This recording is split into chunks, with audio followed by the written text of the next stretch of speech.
Hello, and welcome to the MOR Cast, the intersectionality of motherhood and entrepreneurship. I am your host, Shanta. This episode of the MOR Cast is entitled, Sow What You Need. We understand that the way to grow a plant is to sow a seed in the ground. When the seed germinates or develops, it produces a plant. When the plant reaches maturity, it bears fruit. In Scripture, we often read about the principle of sowing and reaping, and the importance of sowing into fertile ground so that the seed successfully grows into a healthy plant. Sow what you need. Let's get into it. As parents and Christian entrepreneurs, we have an awesome opportunity to not only just sow into our children or the offering plate, but we can sow into other entrepreneurs as well. Startup businesses. Understanding that seeding into fertile ground will produce a harvest. Christian entrepreneurship is not just about making the next sale or the next deal, but it's also about being helpful, serving, being reachable, touchable, and accessible to others. I am reminded that Luke 6:38 says, "Give and it will be given to you. A good measure, pressed down, shaken together, and running over will be poured into your lap. For with the measure you use, it will be measured to you." With that in mind, when is the last time you sowed? Not your tithes and offerings, but your support, your time, or a seed into someone else, particularly another entrepreneur. One you saw that was in its infancy, or that one that needed a little encouragement. They didn't have everything together, but they were striving to make it. I know, you got into business to make money. But when you look back over your entrepreneurial journey, weren't there people who helped you? Did every service or every support come at a price? I think if you properly examined it, someone seeded into you also. Sometimes it's not just about what we have, but also about what we're willing to give and how we can honor God by helping someone else. Sometimes we sow out of our abundance, and sometimes we sow out of what we need. Out of our meager, we plant into the lives of others. Planting that little portion can be life-changing for both you and the other entrepreneur.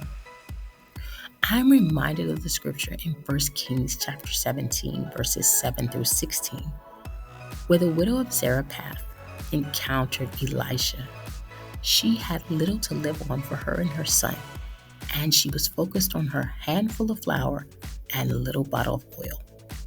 She had determined to make a cake for her and her son, eat it, and then die. But when she trusted God and made the man of God a little cake first, her flour and oil did not run out. What a harvest! A few years ago, the Lord gave me a new business idea. He was very detailed with the instructions. After I finished creating it, I thought I was ready to sell. But before I could sell it, He instructed me to sow it into the lives of others. Imagine that. Before I received a return on it, I had to sow it. I was surprised, but I rested in the fact that if God had not given me the idea, I would not have had it. It was His. I was just the vessel. My yes to His instruction created a blessing for others and myself. Out of our little, we plant a small portion, and the little we have grows into a harvest. And the harvest is much larger. Isn't this in alignment with the farmer? If he wants to grow green beans, he seeds green beans. He won't seed something else. His seeds are representative of what he expects to get back when the plant comes to full maturity and produces fruit. When his plant grows up and yields fruit, he's not surprised because he seeded or sowed for that particular crop. So, even if you don't have a lot to sow, your little will become much because that seed will grow up and produce fruit. That one seed can produce more than you could ever imagine when it matures. In its maturity, it is able to be a blessing to you as well as be sown into even more people than before. Remember, when we sow, we are guaranteed a return. But sowing is less about receiving the return and more about our obedience. Then God honors our obedience with the return. It is how God uses our hands, our talents, our gifts in the earth to be a blessing and to bless us. When we obey Him, we'll surely receive the harvest if we sow. The question is, will you sow? Our tithes and offerings are non-negotiable and belong to the local assembly where we have submitted ourselves. But some seeds are given outside of the four walls of the church.